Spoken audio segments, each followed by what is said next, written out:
टुई टुई comedy challenge. एक गांव के स्कूल में पांडू पिंकी नाम के दो बच्चे रहते थे। उन दोनों की एक दूसरे से बिल्कुल नहीं बनती थी, हमेशा लड़ते रहते थे। एक दिन पांडू क्लास में चॉकलेट खा रहा था।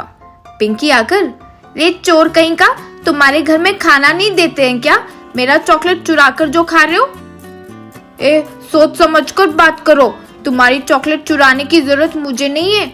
मेरे पापा के दिए पैसों से मैं ये खरीद कर खा रहा हूँ। तुम ही सबके लंच बॉक्सेस चोरी छिपे उठाकर खा लेती हो। तुम्हारे घर वाले सब भिखारी होंगे, इसीलिए तुम्हें भी आदत आ गई होगी। क्या बकवास कर रहे हो? मेरे घर वाले भिखारी हैं। तुम्हारे डैडी ही बस स्टैंड पर भीख मांगते हैं, तुम्हारी मम्मी मंदिर में मांगती है, यूँ सुना है मैंने।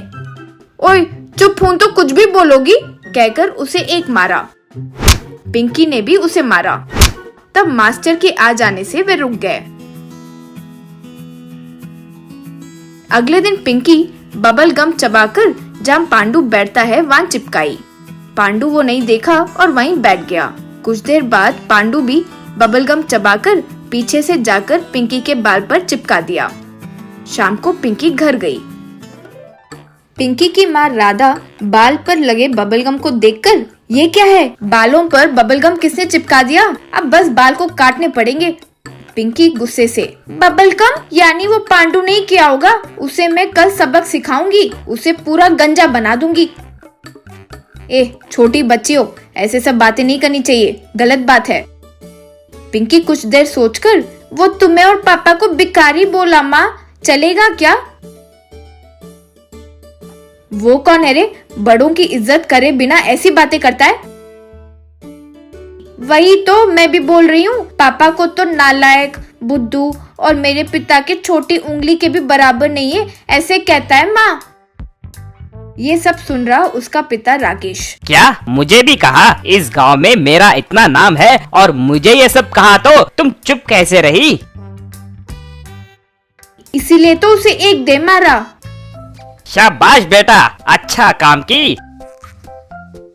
लेकिन वो फिर भी चुप नहीं बैठा, फिर आपको, मम्मी को ये वो बोलता रहा। कहते हुए सब चीजों को बड़ा चढ़ाकर बोलने लगी। राधा राकेश गुस्से को बर्दाश्त नहीं कर सके। पांडू घर जाने के बाद उसके निक्कर पर लगे बबलगम को देखकर पिंकी को किसी तरह मम्मी डैडी से डांट लगानी होगी, यूँ सोचा। वो अपने माता पिता जानकी पप्पू से, डैडी अब बस स्टैंड पर भीख मांगते हो और मम्मी अब मंदिर में, ऐसे वो पिंकी कहती है, सच है क्या? क्या? कौन है रे वो लड़की? तुम्हारे पापा को बोली ठीक है, लेकिन मुझे कैसे बोली? इतनी हिम्मत! कल स्कूल आकर उसे सबक सिखाएंगे। ओ जी, आप चुप क्यों बैठे हो? हाँ, तुमसे ऐसी बात बोली, कल स्कूल चलते हैं, चलो।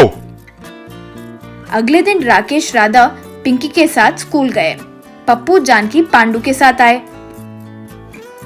ये क्या है जी, बच्चों को ऐसे बड़ा करते हो? आप पेरेंट्स ही हो क्या? मुंह बंद करो भाई, लड़की को कैसे परवरिश देनी चाहिए तुम्हें नहीं पता? तुम क्या बात कर रहे हो? तुम्हारे पति तो कुछ नहीं बोल रहे, तुम क्या बात कर रही हो? मेरी डैडी औरतों के मुंह नहीं लगते। मेरे डैडी बात नहीं करते, सीधा एक्शन करके दिखाते हैं। दम है तो तुम्हारे डैडी को मेरे डैडी से मुकाबला करने बोलो, देखते हैं। तो ठीक है, तुम्हारे डैडी और मेरे डैडी के बीच हैंड पावर चैलेंज रखते हैं, देखते हैं कि कौन जीतता है। मैं रेडी हूँ, दम है तो आने कहो। जानकी पप्पू को खींची। पप्पू, हाँ मैं भी तैयार हूँ, आओ। दोनों एक दूसरे के आगे बैठे हाथ पकड़कर दबाने की कोशिश कर रहे थे। पांडू पिंकी माता पिता के बगल में खड़े होकर तालियां बजा रहे थे। डैडी कम ऑन, उनकी छुट्टी कर दो। तुम्हारी पूरी ताकत दिखा दो डैडी, कम ऑन। दोनों दम लगाकर पूरी प्रयत्न करते हुए हाथ को दबाने की कोशिश कर रहे थे। आखिरकार पप्पू जीत गया। हे सुपर डैडी कहकर तालियां बजाया। राकेश गुस्से से पप्पू को जोर से मारा, पप्पू भी राकेश को मारा। ऐसे दोनों क्लास में लड़ाई करने लगे।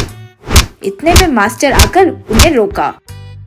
क्यों भाई, तुम लोगों को अकल नाम की चीज है? छोटे बच्चों की लड़ाई को परिवार की लड़ाई तक खींच कर जाओगे। तुम दोनों उल्टा बच्चों को सिखाकर दोस्त बनाने के बदले खुद शत्रु बनकर बैठे हो। ये गलत नहीं है क्या? जरा सोचिए।